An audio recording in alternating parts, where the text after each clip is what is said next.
Yang saya hormati lagi kasih Tuan Imam serta jemaah sekalian. Saya tengok tuan-tuan dah buka kitab, tapi sebenarnya saya berhasrat sempena 1 Muharram ni kita buat kuliah umum, boleh Abang Said? Boleh ya? Saya bawa jugalah. Andai kata tuan-tuan tak setuju, saya buka juga baca ni. Boleh Abang ni? Boleh? Sekejap je. Kita isyak 3 benar. Okey, sempatlah. Saya tak tahu rancangan surau ada ceramah ke sempena Ma'al Hijrah. Belum di Masjid Sultan Ibrahim, insya-Allah pada 24 hari bulan 6 ni, minggu depan, hari Rabu malam Khamis tu, kita didatangi insya-Allah penceramah selebriti, tapi bukan masjid bayar lah, sponsor. Sebab apa, pihak Intan, Institut Takbir Negara tu kan, dia punya kadet maknanya pelatih pegawai takbir diplomatik, dia ada program dekat Adun Tanjung Dara, kat sana tu, kampung pulau dan sekitar. Jadi salah satu pengisian dia, selain daripada bakti siswa yang lain-lain tu, dia ada ceramah perdana. Dan ceramah perdana dia tu dia jemput Samsul Debat. Kalau Samsul Debat tak datang, Samsul Barin ganti. Jadi berapa dia bayar tu tak tahu. Bila dia orang kontak saya, dia kata 24 ada program. Saya kata ada kuliah maghrib. Kalau nak buat program, saya boleh je tangguh program kami. Tu dia kata tak kita nak hantar penceramah. Saya kata siapa? Dia kata Samsul Debat. Soalan pertama saya, siapa bayar? Dia kata kami bayar. Boleh datang. Jadi surau tak tahu perancangan jadi mungkin ada tapi saya ambil peluang malam ni Abang Said boleh sempena Ma'al Hijrah 1 Muharram 1448 Hijriah.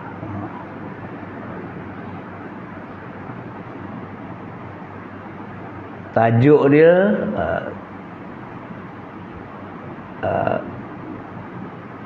bagaimana nak teruskan kehidupan kita ni secara spiritual. Kalau bahasa Inggeris pendek je, how to survive spiritually. Bagaimana kita nak teruskan ni? Kalau panjang umur adalah dapat lagi setahun lah panjang lagi umur dapat setahun lagi. Tapi bagaimana kita nak teruskan kehidupan kita ni secara spiritual? Siapa nak pergi umrah minggu depan tu, bagaimana nak pergi umrah secara spiritual kan? Fizikal dah pergi dah, tapi secara spiritual macam mana? Baik, moga Allah pemudahkan saya. Jadi kita sambut Ma'al Hijrah ni dah selalu dah. Kalau macam saya, ni tahun ke berapa tak tahu. Kalau tahun masih 65 tahun. Kalau tahun Hijrah dah 68 tahun. Maknanya 68 kali lah. Moga tahun ni 1 Muharram 1448 Hijriah dan seterusnya, kita boleh urus kehidupan kita supaya kelangsungan hidup kita tu lebih baik walaupun apa berlaku dalam kehidupan kita. Sebab hakikatnya, sama ada kita orang beriman, memang kita orang beriman, atau mereka yang tidak beriman. Orang beriman ataupun orang tidak beriman, dia kena tahu kehidupan dunia ni Allah jadikan tempat Allah nak uji kita. Bukan tempat untuk relax. Pasti akan diuji. Sama ada kita sedar atau tidak. Itu je. Semua yang berlaku dalam kehidupan kita ni memang ujian. Allah dah cakap dah. Baca sebelum tidur kan, baca surah Al-Mulk ayat kedua. Allah kata Allah jadikan mati dan hidup ni untuk diuji siapa di antara kita yang lebih baik amalan. Tapi kita bila tak ulang-ulang ni, kita ingat bila datang ujian dalam kehidupan ni, apa salah aku diuji? Sebenarnya sama ada orang beriman atau tidak beriman, dia tetap akan diuji. Dalam pelbagai sudut. Mula-mula sudut, mungkin sudut apa? Keluarga. Lepas tu sudut apa? Ekonomi. Lepas tu sudut pendidikan. Lepas tu sudut sosial. Rakyat Malaysia sekarang diuji dalam sudut apa? Politik. Orang Melayu dah ada 10 parti politik. Tak tahulah itu lambang cerdik ke lambang bodoh. Orang Cina dari dulu dia bermula dengan MCA, kemudian dia ada dua aja. Dia pecah pada DAP dan gerakan. MIC dia bermula, orang India dia bermula dengan MIC, kemudian dia ada satu lagi entah apa, PPP. Dah tak ada dah PPP tu. Orang Melayu makin pecah. Sebab apa? Di antaranya dia tak dapat urus ujian yang berlaku dalam kehidupan dia. Kalau dia orang politik, dia tak dapat urus ujian ketika dia bergelanggang di gelanggang politik. Akhirnya, bila dia tak bersetuju, dia pecah, buka. Setuju, pecah, buka. Ramai orang Melayu gagal bila berhadapan dengan ujian politik. Tanda dia tu lah. Bukan banyak parti. Sebenarnya kalau tanya saya, apa tanda orang Melayu makin banyak parti politik? Orang Melayu yang berpolitik tak reti urus bila dia diuji di gelanggang politik. Esok pecah lagi tu. Ni bukan ceramah politik tapi nak cerita bahawa bila tak faham tu, tak kiralah gelanggang politik kita gagal, gelanggang ekonomi kita gagal, gelanggang pendidikan kita gagal, gelanggang keluarga kita gagal. Walhal ujian itu Allah datangkan kepada semua orang, sama ada beriman atau tidak beriman. Tapi mengapa orang yang tak beriman ni nampak macam okey je? Contoh, saya ambil contoh. Orang Cina yang belum beriman tu macam okey je dari segi politik. Dia bersatu dalam memperjuangkan hak bangsa dia. Walaupun dia ada 3 parti, tapi dia okey je. Kalau DAP kata enggak ini, MCA akan sokong, gerakan akan sokong demi bangsa dia. Tapi orang beriman, kita buat satu kesimpulan, orang Melayu yang berpolitik ni semua orang beriman. Kenapa yang kelang kabut ni? Pasal dia tak faham. Walaupun dia beriman, tapi dia tak faham. Tak menuntut ilmu, tak faham. Bila nak berpolitik, kena ada ilmu. Bila nak berekonomi, kena ada ilmu. Bila nak berkeluarga, kena ada ilmu. Bila nak bersosial, kena ada ilmu. Tapi kita terjun je dalam perkara tersebut, tak ada ilmu, akhirnya diuji. Macam kata kita pergi umrah, kena ada ilmu. Kita pergi haji, kena ada, sebab kat sana nanti ada ujian. Bila tak ada hujan, pasal apa kat tempat baik macam ni pun ada orang mencuri? Pasal apa kat tempat baik macam ni pun ada orang menipu? Ramai tu. Dia datang, dia tengok kita muka Malaysia, dia tahu orang Malaysia ni secara umumnya boleh cakap bahasa Inggeris, dia pun datang, lelaki perempuan. Saya sendiri pernah alami. Dia terus terkejar, Assalamualaikum, you are from Malaysia?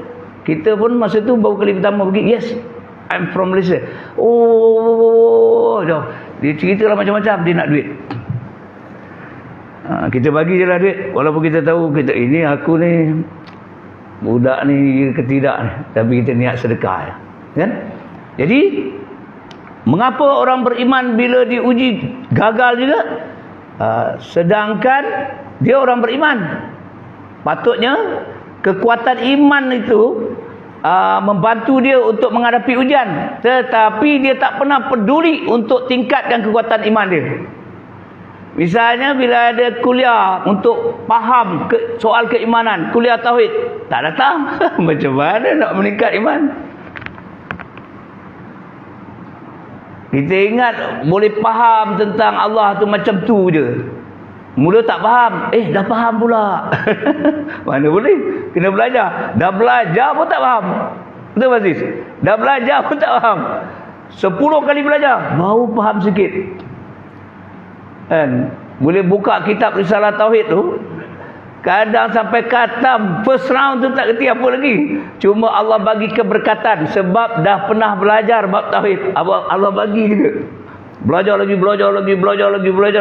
Lama baru boleh faham betul sikit.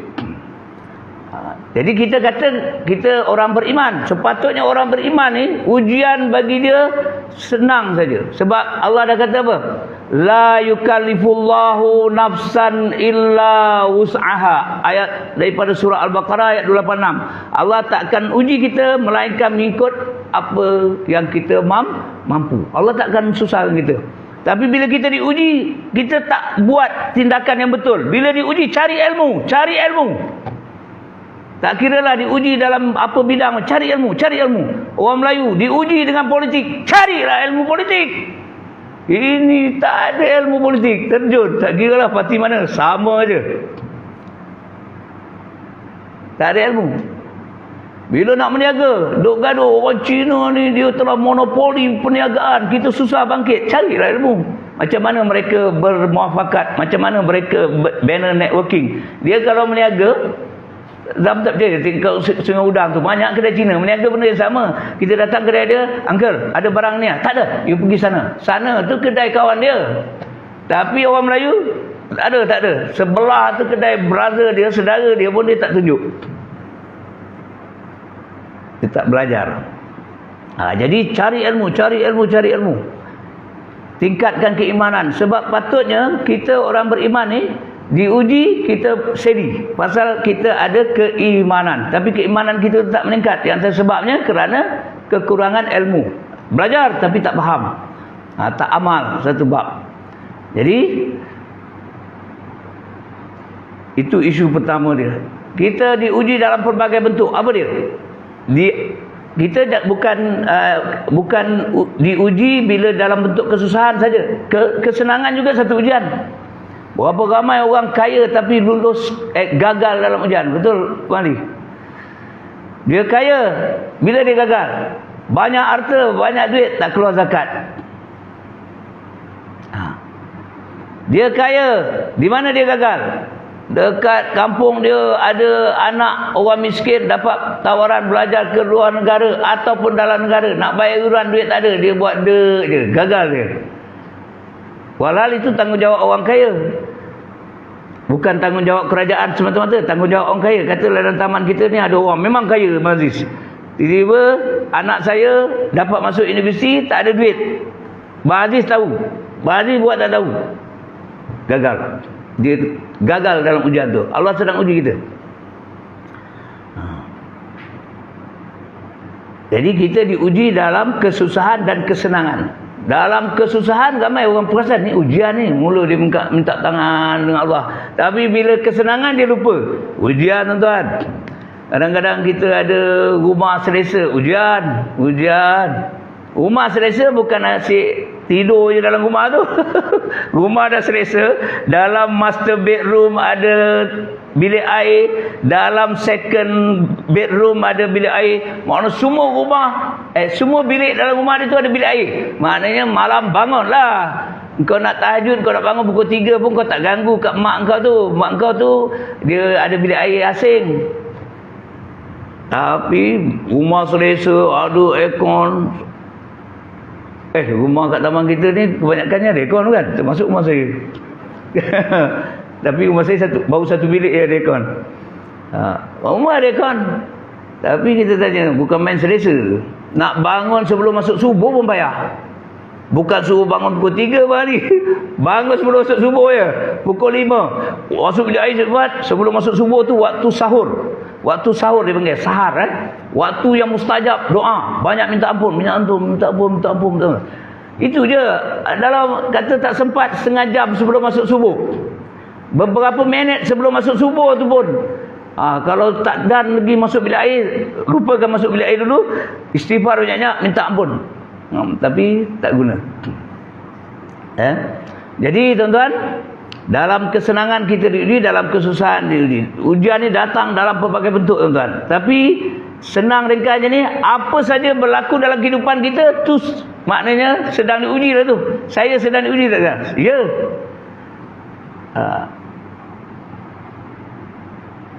Apa ujian dia? Ingat suara serak tak boleh cakap, tapi bila dah dapat mic ni dia terlupa serak. Kan? Hari itu saya batal kuliah subuh betul. Dia kata tak boleh imam. Rasa macam tak boleh pergi. Imam pun tanya saya lagi ni, okey tak? Sebab dia nak dengar subuh tadi macam ada tak lepas dah. Saya kata insya-Allah okey. Tadi serak juga, tapi ni lepas pula. Ujian dalam pelbagai bentuk kan. Kadang-kadang kita ingat biasa-biasa, tapi sebenarnya Allah sedang uji. Dan ujian tu tuan-tuan kena faham, dia makin susah. Sebab apa? Sarum. Sebab kita minta doa, ya Allah, jadikanlah aku hamba-Mu yang bertakwa, hamba-Mu yang soleh dan soleha, hamba-Mu yang sabar, hamba-Mu yang pemurah. Kita minta macam-macam. Allah nak bagi, dan Allah bagi tu bukan dalam bentuk yang kadang-kadang kita jangka. Tapi yang pasti, bila kita minta jadi orang yang bertakwa, makin bertakwa, ujian makin berat. Siapa yang paling bertakwa? Kan Nabi dan Rasul. Ujian berat tak? Berat. Orang biasa, ujian biasa-biasa lah. Tapi kita bercita-cita nak jadi orang luar biasa. Luar biasa, maknanya orang yang bertakwa. Orang bertakwa ni apa? Apa Allah perintah wajib, dia buat. Apa Allah kata jangan buat, dia tak buat. Dia tak ada persoalan. Itu di antara salah satu ciri takwa. Kita ujian orang beriman sebenarnya makin berat. Takkan makin berkurangan. Tanyalah diri kita. Tapi kalau kita dalam kehidupan kita, ujian tahun ni macam biasa-biasa je, atau tak ada ujian dia, bahaya tu. Tapi ini bukanlah suruh minta, ya Allah ujilah aku. Jangan. Tapi bila Allah datang ke ujian, sesuai dengan kemampuan kita, dan tujuannya satu saja, nak tingkatkan ketakwaan kita. Dan bila datang ujian, mesti ada ilmu. Nah, dan yang pertama sekali, cari ilmu bagaimana nak tingkatkan keimanan kita. Macam kata nak pergi umrah, nak pergi haji, bulatkan kita punya hati kerana Allah aja. Nak jadi tetamu Allah, bukan tetamu shopping komplek tu. Bolehlah pergi shopping komplek tu sekali dah lah, atau sebelum balik pergi sekali lagi. Jangan tiap-tiap hari tawaf kat situ. Orang tawaf kat Baitullah, kita tawaf dekat apa, kedai Arab tu. Nak beli emas, nak beli apa. Tapi kalau kita dah bulat, insya-Allah nanti jadi tetamu Allah. Tetamu Allah ni kalau pergi Mekah, pergi Madinah, tetamu Allah kat masjid lah. Kalau jadi tetamu Allah bila ke Mekah, tempat dia ialah di Baitullah tu. Kalau dia pergi Madinah, dia jadi tetamu Allah, tempat dia dekat masjid juga. Dia pergi ziarah Rasulullah, pagi masuk boleh ziarah. Kalau orang perempuan payah sikit, kalau orang lelaki tiap-tiap hari, tiap-tiap waktu masuk kat Babul Salam tu, keluar kat Babul Baqi' tu. Akan lalu depan makam Rasulullah. Lagi salam, keluar balik. Kang Zuhur sekali lagi, Asar sekali lagi, Maghrib sekali lagi. Penat ke? Kalau betul kerana mencari cinta Allah dan Rasul, tak penat. Tak penat. Sebab kita bukan boleh pergi sana banyak kali, betul tak? Dah dapat? Dah dapat pergi dah? Alhamdulillah. Kan? Penat ke? Tak penat kan? Yang penat ke laut. Betul. Kalau yang ni tak penat. Tapi dia jadi penat bila kita tak bulatkan hati tadi. Jadi tuan-tuan, jadi ujian pasti datang, dan kita kena bersyukur kita diuji dalam keadaan kita beriman. Allah, orang tak beriman diuji juga, tapi dia tak dapat apa-apa bang Ali. Dekat dunia dia dapat susah, dekat akhirat lagi susah. Tapi kita orang beriman ni diuji di dunia, kat dunia tak susah, dekat akhirat pun tak susah kalau kita urus ujian tu dengan betul. Allah kan maha adil, dia bukan zalim. Dia bukan nak susahkan kita bila diuji kita. Tak. Allah uji kita kat dunia sebagai orang beriman. Tu bukan Allah nak susahkan kita. Allah sayang kat kita. Dia suruh kita kembali kepada dia, kembali kepada dia. Apa kau patut usaha, kau usaha. Apa patut kau buat. Lepas tu apa pun, akhirnya itu semua takdir Allah. Tapi kita usaha, rancang, doa, lepas tu serah pada Allah. Dan tak ada keluh kesah dalam kehidupan orang beriman. Orang beriman dia tak ada kecewa. Bila diuji dia tak ada kalau resah, putus asa, tak ada. Tapi kalau orang tak faham, dia akan jadi keluh kesah lah. Walau dia mengaku dia orang beriman. Orang beriman dia tak ada keluh kesah. Dia sentiasa dengan Allah. Jadi dia tahu Allah dia aku ni patut aku usaha, patut aku buat perancangan yang baik aku buat, patut aku ambil tindakan yang baik aku buat, doa. Lepas tu last kali dia tahu kena tawakal kepada Allah sebab kuasa mutlak adalah hak Allah Subhanahu Wa Taala. Dia relax tu banyak diuji kan. Semua orang tahu apa ujian dia. Tak perlulah saya ulang, betul. Saya tahu ujian tu bukan senang, tapi alhamdulillah banyak boleh lalui. Alhamdulillah, betul. Boleh lalui. Masa isteri banyak nak diuruskan jenazahnya dekat masjid, banyak dekat hospital. Ingat lagi anak dia tukang ambil video, betul? Nak tunjuk dekat Wan Jamain, ni dia, mak sedang disolatkan jenazahnya kat masjid. Bukan senang tu, betul? Siapa dah lalui dia tahulah. Tapi kalau kita kembali kepada Allah, tak apa, kan? Tak apa. Dekat dunia orang Islam, orang beriman, bila diuji dia okey, dia dapat keberuntungan. Dan insya-Allah kalau kat dunia bila diuji dia lulus, dekat akhirat lagilah berlipat kali ganda. Allahu akbar. Tak usah ceritalah, orang paling miskin dekat akhirat Bang Ali, macam mana kedudukan dia? Kekayaan dia 10 kali ganda, berpuluh kali ganda daripada dunia dan isinya. Dunia dan isinya bukan dunia je, maknanya alam dan isinya. Ayat dia alam dan isinya, maknanya kalau dunia tu dunia je lah, tapi kalau alam ni masuk cakrawala apa semua, berkali ganda. Tu paling miskin. Tapi kena uruslah ujian dalam kehidupan ni. Okey. Tu poin pertama. Poin kedua, macam mana kita nak urus kehidupan kita secara spiritual. Ni saya nak buat perbandingan, tuan-tuan. Katalah ada orang sakit gigi, kan? Sakit gigi, dia pergi jumpa doktor. Doktor pun cek, doktor kata, Samsul, gigi kau ni ada masalah saraf. Lepas tu kau kena buat pembedahan untuk betul ni kan. Kalau tidak memang dia ada pula jangkitan kuman, ada virus, kena makan ubat ni apa semua. Kita pun tanya, kos dia berapa doktor? Kos ribu jugalah. Alamak, berapa ribu doktor? Nak betulkan tu berapa? 10,000 tak kurang lah. Tak boleh lah doktor, mahal sangat. Ada jalan lain ke? Doktor kata ada. Makan painkiller. Berapa kos dia? Berapa? Pergi beli kat farmasi tu. Painkiller berapa? Berapa ringgit je? Kita tak apalah doktor, saya tak maulah operate ni.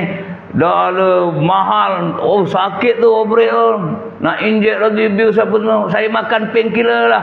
Bau RM10. Doktor kata tak apalah, itu pilihan awak. Awak nak makan painkiller, pergi. Makanlah painkiller. Bila makan painkiller apa berlaku, Rom? Dia kebas, Rom. Tak rasa apa-apa. Tapi penyakit tu hilang ke tak hilang? Tak hilang. Ramai orang malang sekali, orang Islam, bila dia diuji dengan macam-macam ujian ni, dia ibarat ambil painkiller. Ambil painkiller, makan, lepas tu dia rasa dia dah tak sakit dah.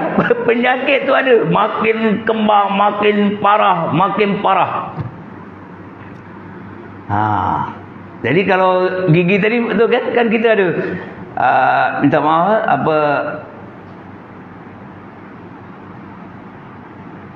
bolehlah saya sebut ayah saya dulu dia diuji dengan ada penyakit lah, tapi saya duduk luar, saya adik-adik cerita, abang banyak makan painkiller kan. Memanglah hilang sakit tu, tapi root cause, sebab atau punca utama penyakit tu tak dirawat. Airnya bila makin lama punca penyakit tu makin parah. Kolaps. Dan bawa pada kematian. Jadi tuan-tuan, dalam kehidupan kita ni bila diuji, kita kena tahu root cause tu. Jangan ambil tindakan macam makan painkiller. Kan? Contoh, kita diuji dengan masalah kejiranan. Kita pun aku pindah lah. Tak selesai. Besok pindah kat taman baru tu jadi masalah juga. Pergi jadi masalah lagi. Pindah lagi. Berapa banyak taman kita nak pergi. Atau ada orang kat tempat kerja ada masalah. Apa dia buat balik? Dia berhenti kerja. Katalah masuk dia askar. Jadi askar, patut tunggulah 21 boleh dapat pencen, betul? Ini berapa belas ya? 10 tahun pencen. Sebab dia kata tak boleh tahan lah dengan CEO tu hapus semua, berhenti. Tapi sebenarnya dia bukan merawat punca masalah dia. Mungkin punca masalah dia apa? Kalau dalam konteks kita dalam kehidupan kita ni sebagai seorang Islam, bila kita diuji, kita jangan lari daripada masalah tu. Kita kena tahu punca masalah. Bila kita tak tahan dengan ujian, punca masalah kerana hati kita punya hubungan dengan Allah masih lemah. Tu yang pertama. Yang kedua, kita dah kena penyakit yang Rasulullah kata, al-wahan. Macam gigi tadi. Bila kita sakit gigi, kita kena tahu punca dia. Pertama, mungkin kita tak cukup keperluan untuk tubuh kita. Needs. Kita perlu kalsium, kita tak ambil kalsium. Kita perlu ni, tak ambil. Kita asyik makan apa benda yang tak mendatangkan khasiat. Itu pertama. Yang kedua, gigi itu dah kena serang virus. Patut bila dah kena serang virus, kena buat rawatan, kena makan ubat dan sebagainya lah. Jadi kita bila diuji, kita kalah dalam ujian tu. Sebenarnya kalau daripada perspektif Islam, kita kena balik kepada punca asal dia. Punca asal kena cek hubungan kita dengan Allah. Sebab Allah dah janji, la yukallifullahu nafsan illa us'aha. Betul hubungan hati kita dengan Allah. Kita rasa kita dah semayang, tapi belum ada hubungan dengan Allah. Minta maaf cakaplah, saya ingatkan saya dan juga kita bersama. Kita rasa kita dah semayang. Patut semayang tu menghubungkan kita dengan Allah. Tapi cuba kita cek kita semayang. Berapa lama aja kita kusyuk? Allahu Akbar. Lepas tu dia ingat lah. Okay. Apa imam baca surah Al-Mulk pula ni? Aku nak cepat. Kan biasa malam ni imam baca surah Al-Mulk. Apa salah imam lepas surah Al-Mulk ni panjang lagi surah Kita semayang tu patut memang masa kita bercakap-cakap dengan Allah. Tapi hati kita bercakap dengan ramai. Bercakap dengan isteri kita, bercakap dengan anak kita masa tengah semayang tu. Cuma tak keluar dari segi lisan dia. Tapi dalam pemikiran tengah berbual. Lepas ni aku yang nak ajak rumah aku pergi kat kedai siapa? Kat Padang Kemunting tu. Kedai apa? Ada restoran berbuka lah. Melati. Ada capati nanya masa tengah takbir. Kalau tak dapat capati malam ni kat kedai dia, esok aku pergi kat Sungai Udang. Ada. Bukan bercakap dengan Allah, dia bercakap dengan ramai orang. Itu macam mana nak buat ni? Sebenarnya masa tu kalau berlaku cepat-cepat. Auzubillah minasyaitanirrajim. Tak payah lapaskan, tapi dalam hati duk lawan. Auzubillah minasyaitanirrajim. Hubungan kita dengan Allah tu kita kena baiki. Itu dia punya keperluan. Keperluan kita bila kita nak kuat hubungan dengan Allah mesti dikuatkan. Dan yang utamanya melalui solat. Mesti jaga solat kita. Baiki. Saya ingatkan saya dan kita bersamalah. Baiki. baiki rukun fi'li dia, baiki rukun qauli dia, baiki rukun qalbi dia. Patut belajar. Kalau tak faham patut tanya ustaz, jangan tanya saya. Lepas tu yang kedua, virus. Apa virus yang dah serang hati kita? Rasulullah kata al-wahan. Akhir zaman besok umat Islam akan diserang al-wahan. Al-wahan ialah penyakit hati kita, iaitu cinta dunia dan takut mati. Cinta dunia. Dunia kat hati. Patut zikrullah yang dekat hati tu, tapi dunia kat hati. Ndak pangkat tinggi, ndak harta banyak. Bila Allah bagi pangkat, ndak lagi tinggi. Allah bagi harta, ndak lagi. Dan tak pernah rasa qanaah. Tak pernah rasa alhamdulillah Allah dah bagi aku harta ni. Alhamdulillah Allah dah bagi. Kan orang gelaran, mula-mula dapat PJK, lepas PJK nak apa?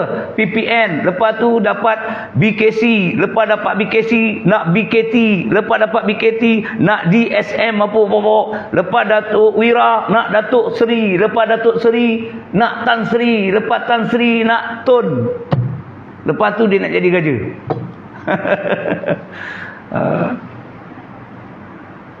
Cinta dunia, tak pernah puas. Kan? Tak pernah puas.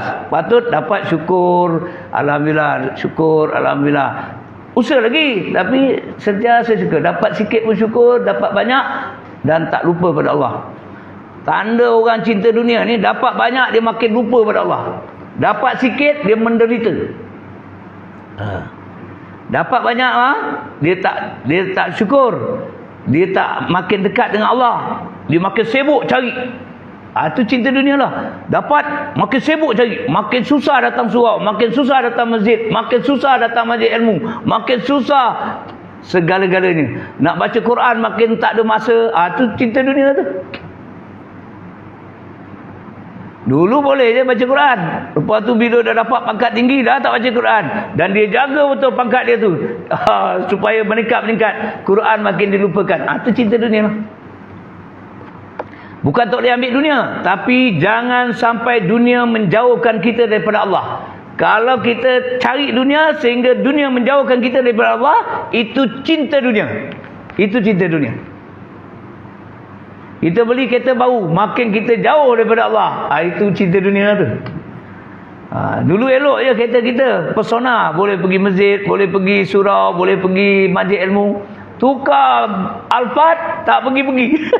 Sebab saya ke Alphard ni kalau aku pasang, aku parking kat masjid kan, ada orang gesel kan, dah tak pergi. Bawa naik motor kapcai je. Orang tanya Alphard tak pernah pergi masjid pun. Sayang lah nanti orang langgar. Cinta dunia tu. Sebab semua tu patut alat matlamat kita mencari redha Allah. Matlamat kita jadi amal Allah. Semua tu alat. Harta kita alat, pangkat kita alat, ilmu kita alat. Tapi bila alat dah jadi matlamat, cinta dunia. Rumah kita alat. Kalau rumah kita yang selesa tu makin menjauhkan kita daripada rumah Allah, bermakna cinta dunia. Nampak? Rumah makin selesa. Dulu ada satu, sekarang ada dua. Ada dua rumah kan? Makin kita sibuk nak urus rumah kita. Jangan tak urus rumah lepas ni. Tapi orang azan buat tak tahu je. Tak sampai-sampai masjid. Cinta dunia.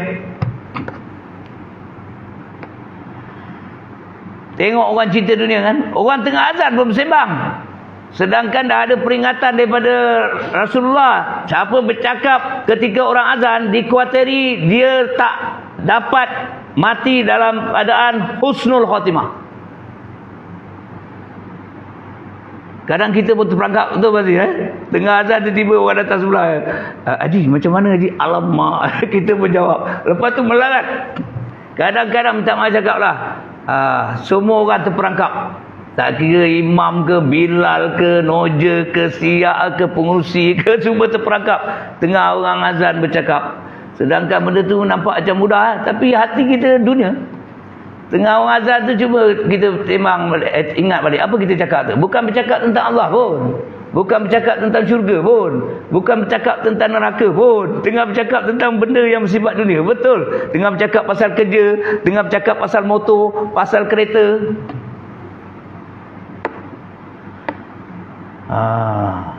Jadi tuan-tuan, tu virus dia, cinta dunia. Dan satu lagi, takut mati. Apa maksud takut mati ni? Mana takut mati? Takut, saya pun takut. Saya rasa semua takut. Tapi bukan maksud takut yang tu. Orang takut mati ni yang Rasulullah larang tu, dia tak ingat mati pun. Dia tak peduli pun persiapan tentang kematian. Bukan yang kita rasa takut nak mati tu, okey. Nah, bila sebab ulama pun menganjurkan, ingat mati ni menghapuskan yang lazat-lazat. Betul? Bila kita lalu kat kubur kan kita bagi salam, kita kata nanti aku pun akan datang juga tempat yang sama kan. Kita takut tu. Saya tak tahu tuan-tuan, dengar ya Allah umur tahun ni 65. Makin dekat. Tidur malam pun kadang apa? Duk fikir, mati ke apa-apa kan. Takut tu tak apa. Tapi yang kata penyakit tadi, bila kata takut mati suatu penyakit, tak peduli pun tentang persiapan untuk menghadapi kematian. Tak mau ingat pun mati. Bila orang cakap, tak ada benda lain ke kau nak cakap? Kita tengah sembang syok-syok ni kau cakap apa mati?